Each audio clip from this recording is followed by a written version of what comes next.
Great day, everyone, and welcome to our podcast as we finalize and complete this series on the science of goal setting, specifically why smart goal setting is done. Now, we spent the previous 4 to 5 podcasts referring to the fact that setting goals based upon the smart goal setting system is setting goals for the lowest common denominator, is setting goals saying that we already know how to accomplish our goals. And I ask you to think deeply. If you already know how to accomplish a goal, is it a goal worthy of you? Is it a goal worthy of your team? The power of goal setting should be that you take the opportunity to stretch, to reach out, to do more, to be more. That is the power of goal setting, and that's why the science of goal setting is here, and that's in part the reason why I say smart goal setting is done. The other reasons we say smart goal setting is done, that is because A in the smart goal setting process stands for achievable, in alignment with, or agreed to. My question I ask every one of you is who can tell you what is achievable for you? And I know a lot of you will say, well, only I can say that to myself. I challenge you on that assumption because you do not know what is achievable for you. So how can anyone else tell you what's achievable for you? You cannot tell your team what's achievable for each member of the team. Sometimes you have to challenge yourself and push yourself further than what you thought was possible. And that's why setting the smart goal setting is really setting goals for the lowest common denominator. Are realistic, reachable, relevant. No one can tell you what's realistic for you to do. No one can tell you what's reachable for you to do. Okay? The A and the R are the biggest challenges to the smart goal setting, but T, time, is also a problem. S, sometimes is okay, as long as you are very specific, and we worked on being very specific in a couple of our podcasts earlier. So if you haven't listened to those, I challenge you to go forth and listen to those again so you can understand how specific it has to be. The specificness has to be the why. Why are you doing what you're doing? Why are you setting the goals? The last podcast, then we start looking at some of the process. Why we're doing these goals. Why do we want to be something, do something, or have something? This all has to be written out, and you have to understand the why. That's going to create a very specific goal for you. Why are you doing this? Then we started the process by looking at the be first off. Be what you're going to be. You're that now, so be that. If you want to be a doctor or a healer of people, be a healer of people now. What you want to have off of that becoming a doctor is a degree, the piece of paper that says I am a doctor. So you want to have that, but you can be a healer of people now. You want to be a great entrepreneur? Be that now. Because you can always be more than what you have been. But it's the be that is driving the do and the have. It is the be that is driving the do and the have. You're being something, the doing and having comes easier. So if you recall, we say, okay, what is it that you want to be? The day before that becomes obvious to the rest of the world, what has to happen? What has to happen the day before it becomes obvious to the rest of the world? How do you feel? What actions do you have to take? And then we want to write that all down. Then we want to look at the next step. And the next step is to say what has to happen the day of the world is now aware of what you want to be. What do you have to do that day? Write that all down. But more importantly, on that day, write down how you feel. What do you feel like on that day? Okay. Now, those are the first 2 steps. Then we're going to go back to the very beginning. What do you have to do tomorrow or this evening or as soon as you finish listening to this podcast to be what you want to be now? What actions do you have to take now? How do you have to feel now? And that will help clarify the be. Remember we said do the top 3. So Real quick on that top three, remember we said we got to brainstorm. It wasn't the time to edit this information. You're just going to brainstorm everything you possibly could want to be. You can spend the next 15 to 30 minutes on that. Being everything that you possibly want to be, you want to write it down. After you finish that, take about a 10-minute break and then write down the do. What's everything you want to do? Write that down. 10, 15-minute break after you spend 15 to 30 minutes on the doing. Then the having, the have. What is it that you want to have? You're listing these things down. You're doing bullet points. You're not doing paragraphs. You're not editing. You're just writing the things you have. And you have to write them from the viewpoint of, if I don't get it down on this piece of paper now, I can never have it. That's the viewpoint that you got to take when you're doing this exercise. 10 to 15 minutes of each of those. Or if you need longer, take longer. So we have the be. We're looking at the top three. We have the do. We're looking at that. And we have the have. We're looking at that. In each case, you started out by writing what it is that you have to do the day before you do it. What is it you have to have the day before you have it? What is it you have to do the day of? And what is it you have to have the day of? What actions do you have to take? Same things we did for the be. What actions do you have to take? How do you feel? How do you feel? Then backing it all the way back up to the tomorrow or tonight or right now. What do you have to do or be or have right now in order to make those goals come out? What do you have to do, be, or have? Now, I want to talk to you about this process a little bit so you can truly understand the goal-setting process. And I love to use the analogy of the space shuttle. The space shuttle at one time was the most complicated piece of machinery ever built. Now, if you come to one of my workshops, you realize that I'm kind of a geeky person. And I study and I learn things that I probably shouldn't even be wasting time on, but I just tend to learn things. So I know a lot about the space shuttle. In fact, I've forgotten a lot about the space shuttle as well. But here's one thing I know about the space shuttle. It was designed to mimic the human body. When they looked at all the designs of it and put it all together, so the best way to make this space shuttle work is to do as much as we can so it follows what human beings do. From simple things like waste extraction. When those engines come on, have you ever noticed how the smoke and the fire funnel away from the space shuttle? There's no mechanical process. What they did, they figured out how human beings remove waste from their body, and they duplicated that. All that smoke, all that fire is moving away from the space shuttle. It doesn't sit there, it moves away. It channels itself away.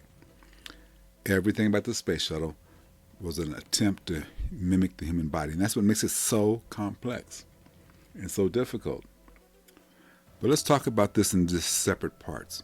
See, they have the solid rocket boosters on the side, and then they have the external tank. The external tank is where the vast majority of the fuel sits, and the solid rocket boosters is what's used to help get the space shuttle flying. The fuel in both of those is what you can call clarity for yourself. See, if you complete the process we gave you earlier, you'll have the feel, you'll have the clarity to move forward in your goal setting. That's why it's so essential that you understand the why. You understand what it is you want, because that is your fuel. That's what's going to power you through the tough times, through the dangerous times, through the fun times, through the times you want to just lay back. That is your fuel. So really, once again, make sure you've completed the be, the do, and the have part of this exercise. So you can have that take place. Now, there's one thing I want to discuss with you, though. This goal-setting apparatus that we're setting up here. Oftentimes, we will go to a goal-setting workshop and we'll let everybody in the room know what our goals are, because we're going to just broadcast it. We're going to just state emphatically, this is our goals and we're going to achieve it. I'm going to suggest that this does not happen for you. Here's a couple reasons why. Your power does not lie from external sources. Your power lies from internal sources. You. That's where your power lies in. When you sit down and start telling everybody what your goals are, you're either doing it, number one, for their approval, or number two, to let them know how great you are. Your goals must stay inside. It must be a silent procedure for a lot of different reasons. If you really think about the reasons behind this, if I'm telling everybody my goals, it tends to diffuse my power. tends to allow people to ridicule me. Had a lady named Jessica went through one of our workshops, and she heard this part of the speech about keeping your goals silent into yourself, but yet she decided she needed to have that accountability partner. So she went to her best friend and said, "Hey, will you be my accountability partner?" And she explained her goals to her. Now, she stated, in hindsight, that as soon as I did said what my goals were to her, I felt bad. I started to feel something wasn't quite right. So, but anyway, it was done. Now let's talk about this accountability partner. Your accountability partners are there for the steps. They're not there for the overall goal. Let's say you want to build an $8 million company. You don't have an accountability partner to build the $8 million company. You have an accountability partner that will help you verify the steps along the way. Are you making enough phone calls? Are you contacting enough people? Are you doing the paperwork? Are you keeping up on your taxes? Those type of issues. That's what your accountability partner is for. Your accountability partner is not to make sure that you make your $8 million goal. So therefore, you don't need to tell them that. That one you're going to hold inside. Anyway, back to Jessica. She told her accountability partner all this. And her accountability partner, unbeknownst to Jessica, started talking about it to other people. About a month after the workshop, the lady that Jessica disliked the most on this planet, one of her former friends, approached her and said, "Oh, I heard about that goal that you set up in that workshop that you went to. Aren't those workshops wonderful? Don't they just get you all motivated to do things you can't do? Isn't that just great? You set a goal that high and that hard and makes you really work. So if you fall short, it'll be okay because you won't be that far from it. What a wonderful goal you set." Now, at this point, Jessica said it really hurt her. She really felt the pain of that statement. Not so much that her person that she was speaking with said it, because she didn't care about that person, didn't have a whole lot of respect for that person. Not so much that she said it, but the fact that it was told to her by the word of mouth chain. And now her business is out there for everybody to look at. Now this person was saying it to hurt Jessica, so she wanted to keep Jessica in her place, so to say. And that's a very hurtful thing. Well, the story goes on a little bit further, though, because that same day it so happens that she was supposed to have dinner with her parents. And you know how mothers are. Mothers can spot a problem 10,000 miles away. So she's at dinner. Mother's preparing the dinner, and her mother says to her, "Jessica, what's wrong?" And so Jessica said, "Well, Sally, I told Sally something in conference about a workshop I went to, and she went and told everybody else about it. And just kind of makes me feel bad." Her mother looked at her and said, "Oh, well, what type of workshop was it? What was said?" Jessica said, "Well, it was a goal-setting workshop, and I just shared my dream, my goal setting, and I got back around, and I don't feel good about it." Jessica's mother, "Well, Jessica, what was a dream? What was a goal?" Without thinking, Jessica told her. Her mother, in her very loving way, said, "Wow, that's a pretty tough goal. What is your fallback plan?" Immediately, the dreams, the desires, the goals began getting filtered through someone else's perspective, through someone who loved her, who had no intention of hurting her, but did not want her to get hurt, so wanted to protect her fall. And said, "What is the secondary plan that you have?" Did not want to go through this. So this idea of keeping your goals within protects you from all things. The space shuttle, when it's getting ready to take off, it is so loud that it can possibly shake itself apart. I want you to begin to think of yourself in that same way. If you're loud and boisterous, you can start to shake yourself apart. 12 seconds prior to launch of the space shuttle, they released 300,000 gallons of water toward the space shuttle. Now, this water is being released toward the space shuttle for one thing and one thing only, to quiet the noise of the space shuttle.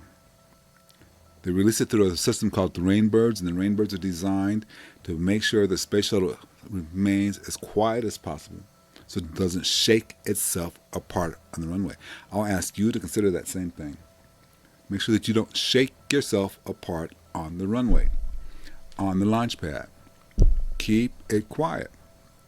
But those of you who have ever watched the space shuttle launch on television, you might have noticed how they show about 10 seconds prior to the ignition a set of what I call sparklers going off. Like the 4th of July sparklers, you used to hold in your hand and play as a kid. It looks the same way. They start shooting these sparklers underneath the space shuttle with the design and the purpose to be to burn off all the gases that build up around there. In other words, burn off all the hot air that's built up around that. For they ignite those engines with all that hot air around there, it explodes. Here comes a caution. You want to burn away the gases, the hot air from the CNNP. You want to burn that away because you can't afford to have that there when it comes time for you to ignite your engines and go. You will explode. CNNP, constant negative news and people. Ladies and gentlemen, stop watching the news. Ladies and gentlemen, if you have negative people in your life, stop paying attention to what they're going to say. They're going to say it anyway, but you can stop paying attention. Avoid the constant and negative news. Burn it off. It helps me sometimes just to visualize when someone's talking nonsense. I go to class or I have a class and people are talking and they're just talking nonsense. It helps me just to see those sparklers burning off what they said. I don't need that hot air underneath my engines when they start. You don't need that hot air underneath your engines. That's the power of all this. Now, here's something you should be aware of. 6.2 to 6.4 seconds prior to the launch of the space shuttle. See, I told you I was a little bit of a geek. 6.2 to 6.4 just depends on how much weight the space shuttle is carrying for that mission. The main engines come on. Now, when those main engines come on, they're starting to work the way up to full power. That full power, the time that it's working its way up to full power, is a stressful time. Oftentimes, a lot of the astronauts who've flown on the space shuttle said that is the longest 6 seconds they've ever spent. Because the engines are coming on, the vibration of the space shuttle is starting to come on, everything's building up, and they're not going anyplace. Things are just building. Ladies and gentlemen, that is how your goals are going to get started.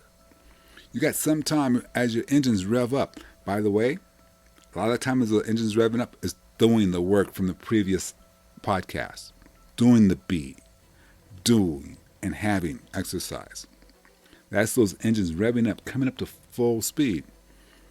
Because here's something else that happens in the space shuttle. Because as it's coming up to full speed, that space shuttle begins to lean. If you ever watch it carefully, you can see the whole stack as it starts to lean forward. Just like when you walk, you lean. Just like when you run, you lean. But your body's capable of pulling you back so you don't fall. It's a mechanical process. As those engines are revving up, the space shuttle begins to lean forward. Those astronauts can feel that. It's leaning forward. It's almost getting out of balance. Just like when you walk, you're almost getting out of balance. If you walk slow enough, throw that leg up in front of it, and you just try to hold it, you'll fall out of balance and you put that leg down to get balance.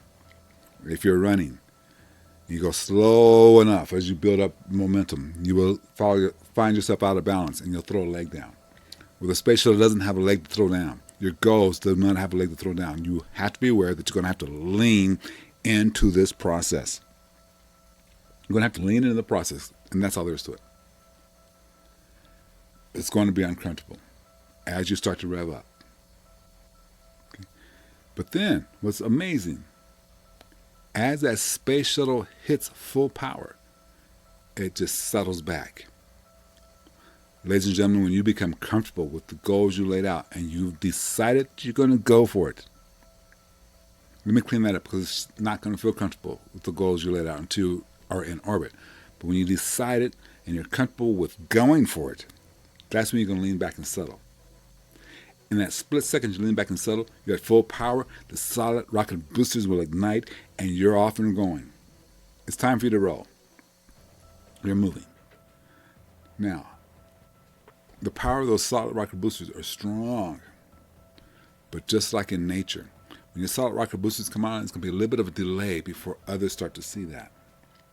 Because when those solid rocket boosters come on, it can't be any closer than 7 miles to the space shuttle when it takes off. But when that sound reaches you, it'll almost knock you off your feet. If you're not comfortable, if you're not standing strong, it will knock you off your feet. You have to understand that as you start to move away from people and start accelerating goals, you're going to have difficulties that will try to knock you off your feet. And they're man-made difficulties. You're made difficulties. It's going to be some things that you're just not really aware of. But you're going to be aware of that you're moving forward now. You'll be aware of that. Now, as that space shuttle clears the tower and first gets moving, if you notice, it rotates. Now, it says it's rotating to help get the orientation for orbit. Because sitting on the ground, you can't get that orientation, so they have to rotate it so they can get the orientation for orbit. In other words, they want to change the view. Change the view of the astronauts in the space shuttle so they now can see themselves on the trajectory toward orbit. Okay? You need to change your view. Their view is for orbit, and so should yours be. Your view cannot be looking back. Your view cannot be looking back at the effects that you're having on other people, what they're saying to you. You have to have your view on your goal. That's where your view has to be. And that's why you're going to rotate. And as you rotate, those who want to come along will, those who don't won't. Go ahead and allow yourself to rotate, to change that view, and put your focus on your goals and have nothing else in the way. This is what I'm going to do. You're going to focus on that. Focus on that as you rotate. Now, you make that rotation, you have your views, but things are not always easy. In fact, things are like it is in nature. As you start to gain speed and to accelerate, that space shuttle itself throttles back down some because there's too much pressure in the cabin on the astronauts. You oftentimes can hear them moaning and groaning in pain because there's so much pressure on them as the space shuttle is accelerating. Just like there'll be so much pressure on you to come back and be what you used to be. They come back and join the rest of the people who are looking at you, who are not growing with you. That pressure on them is equal to that pressure on you. So you have to throttle back a little bit. Now, when they're throttling back, they're just riding it out. We're just riding it out until they have increased enough speed and released some of that pressure. There's some great shots of the video, some great video shots of the space shuttle as it goes through this pressure zone. Sometimes when the atmosphere is in the correct configuration, you can see the cone that develops over the space shuttle, and you can see and hear the pressure these astronauts are feeling. And this is the same pressure you're going to feel from some of your friends, some of your family, and some of the people who you don't like anyway. You're going to feel that pressure. Throttle back, though. Still not the time for you to look back, but it is the time for you to check in with yourself. It is the time for you to check in with yourself.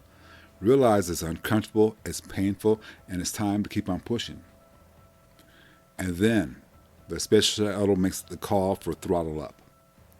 You're going to make the call for throttle up. After you checked in with yourself, make sure this is what you really want to do and you're going to push more, then throttle back up. As with the space shuttle, though, this is the only time where something can truly go past 100%. No, we hear people saying all the time, I'm going to give 110%. They can't. But because of the height and the lack of pressure and the altitude, the space shuttle goes to 104% of rated performance. You're going to go to 104% of rated performance by everyone else's standards and by yours, because you don't know what you're capable of. You don't know what you can achieve. So you're going to go well behind that, well beyond that. You're going to go well beyond that. You're going to feel the pressure, and when you go back to full throttles, go at throttle up. When you go there, you're going to go beyond that 100%, but quickly, because it's you, that 100% will drop back to 100%. 100%. Space shuttle goes 100, will reach 104% of full power, but it quickly drops back to 100%, because once you're at 100, you can't really go past that. You can go past that, but you settle back into the 104%. Do you follow what I'm saying? You're going to go past that, but once you go past that, you're used to it, you're going to settle back into being 100%. But then all of a sudden, because you're 100% and you're going higher and faster, you're going to rate back up. Settle back. Settle back. This is the power of goal setting. And when you start setting goals that are not dumb goals, you start setting goals that are difficult. See, John F. Kennedy set the goal for us to land on the moon. And he said, I'm not setting it because it's easy, but I'm setting it because it's difficult and it's what we're worthy of. I ask you right now, for those of you who've already done the assignment, your be, your do, and your have, are they difficult and are you worthy of them? If they're easy, they're unworthy of your skills. If they're hard, they're worthy of your skills. They're worthy of your mindset. You're going to go through this, and it's in a very short period of time, relatively speaking, that you can start reaching your goals. But there will come a point in your goals where you'll say, negative return. They get to the point where they tell the space shuttle, negative return, you are not coming back here. When it's time for you to land, you're not coming back here now. You're going to go into orbit. You're going to tell yourself, negative return. I am not going back here. There's no way I can go back there. I'm already past that. I will never be satisfied and comfortable going back there. Gentleman who went through our workshop, he also had the same thought going, same pattern going in a lot of different things. And he had written down one of his goals was that he wanted to have a 5-star breakfast. Now, he had a friend he told this to, and her comment was, because she was working in a restaurant, her comment was, oh, well, bacon and eggs are the same every place you go. What can I do to make it 5-star? Well, okay, yes, that was bothersome, but he had already ignited his rockets. He was already on his way when he said that. And here was an amazing thing. What he wrote down as to what has to happen the day of was almost exactly what happened the day of him going to have his first 5-star breakfast. See, he said that he got up. When he got up, he realized this was a perfectly clean room, which he normally didn't have his room clean. Normally his room was cluttered. But he also realized when he was building his goals that he's got to get rid of the clutter in his life. So his room now was completely clutter-free. That clutter, clearing the clutter leads to the vacuum law. Clear the space and more will come in. Create a vacuum, more will come in. So that's exactly what he did. But that particular morning when he woke up, he was able to look around the room, and his bed was still pretty well made, even though he slept in it. All he had to do was just get up and start his day. He had his morning ritual in place, and he just started his day knowing full well that he was going to go to the Ritz-Carlton this morning and have his first ever 5-star breakfast. Felt that he could finally afford that without it being a stress. That's what his game plan was. I remember getting in the car and thinking to himself in the car, well, what's going to be the difference between this breakfast and my normal $2.99 Denny's breakfast? Okay. He gets to the 5-star restaurant. He knew immediately, right away, it was going to be different. Because before he could even turn the corner to walk into the hostess, he could smell the fresh baked breads and muffins and pastries. He could smell them. And it was not a better, richer smell that he ever thought of. But he also happened to glance down at the floor. The floor was shiny, sparkling, pristine. So clean and so pristine, he thought to himself, I could probably eat off this floor. Greeted by the hostess. Gave him a very pleasant greeting. Got him to his table of choice. Even though they were busy, he was still at his table of choice. And before he could even sit down and get his chair adjusted and get his napkin set, someone showed up with a variety of teas and coffees for him to choose from. Now, he called himself a coffee connoisseur, so he thought he knew what good coffee was. So he told the attendant, they'll just pour the best coffee you have that you think is the best coffee. His statement, never had I had a better cup of Colombian coffee ever. More deeper, more rich, hotter in any type of restaurant. Normally puts cream and sugar in it, said he wasn't going to spoil it with cream and sugar. This is what he wrote down. This is what was happening when it came to it. He goes on in more detail about this because what he wrote down in very much the detail was almost exactly what happened. Almost exactly what happened the day of. So surprised. But here was a miracle about all this. What he thought was a miracle. It happened 6 months before he planned it to happen. That is where you get in trouble when you use SMART goal setting and you set a T for timeline, because you set a T for the timeline. That's when your psychological mind says, okay, I'm going to have it happen that day. But if you don't set that T, you have a good shot of it happening way before then. You have a shot of it happening way before then. Sometimes you need the time, so I'm not saying don't ever set the time, but I'm saying sometimes the time should not be there. You should just do the steps to make it happen. It happened way before that happened. Way before its time came due, it happened way before then. Don't limit yourself by saying, okay, I want this to happen in 6 months, and then 5 months and 28 days after that it happens. Just put yourself on the moon now. Briefly mentioned this law about creating a vacuum. Here's what I want you to do. Here's the first thing I want you to do after you finish the clarity exercise. I want you to go to your closet, and I want you to empty it. I want you to take everything out of your closet, everything out. Get your wash towel, get you a duster, everything you need to do, and clean the closet completely with nothing in it. And then I want you to put everything back in only if it speaks to you and if you've used it in the last 3 months. For sure, your closet should come 50% more open. 50% of the stuff in that closet, at the bare minimum, should not be used. 50%. And if you have more than 50% in there, then I want you to go through it again. Yes, here comes the hard part, though. After you've gone through there and you only have the things in there you need, you've simplified, you've decluttered. Okay? I used to have a closet full of about 60 shirts. Boy, it was hard to go through those shirts. I said, well, I haven't worn that one in a long time, but I like that because it's got that patch on it. I like this. It took a long time to go through that. Okay, I didn't throw away my computers. I have 7 or 8 computers up in the closet. I'm not using them. Why don't I just do what's necessary and donate them someplace? Here's what I want you to do. I want you to take everything that's not back in your closet that you either haven't worn in the last 3 months or doesn't speak to you. Now, if you live in my climate, you have seasonal clothes, you have summer clothes, and you have winter clothes. Okay, those winter clothes, that's a whole nother story. So you're going to separate the winter clothes out, and you're going to deal with that later on. But you're taking care of the clothes you're going to wear for the next 6 months. So if you're in summer season, we're talking about your summer clothes. When you get to winter season, you talk about your winter clothes. You can do them all at the same time if you want to, or you can divide them up. I just want you to do this process. I want you to create a vacuum. Because once you create a vacuum in your environment, in your life, nature has no choice but to fill it with something else.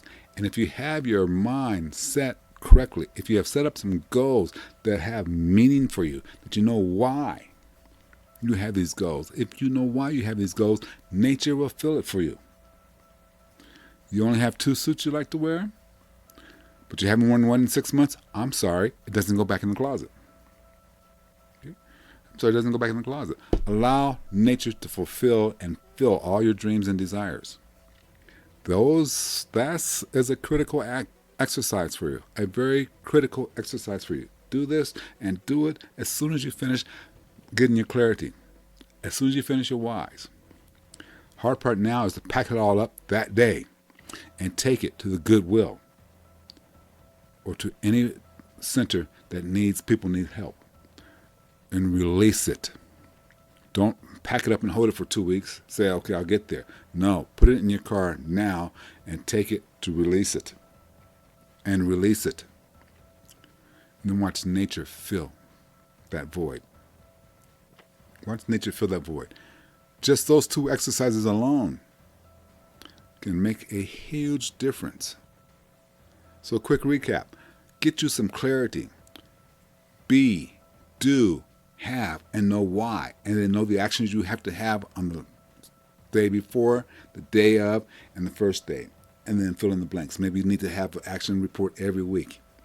Now, by the way, if you're going to have a clear accountability partner, it's those actions every week that your accountability partner will help you with. That's what your accountability partner should be there for. Okay? So fill up your fuel tank with that clarity. And then make sure you practice CNNP. Avoid the constant negative news and people. Turn off the news. In fact, let me give you another quick challenge. For the next 15 days, if you're listening to the news, listen to none. Okay? No news. In fact, when it's news time, put some music on there. I guarantee you, you will know what you need to know in the news. I guarantee you, you will do no better by listening to the debates or by listening to the latest shootings than not. Avoid the negative news and people. You have friends that are going to be negative with you. If you can't avoid them, burn the sparklers in your head as they're talking. See if that makes a difference. Create the vacuum. Do that. That's powerful goal setting.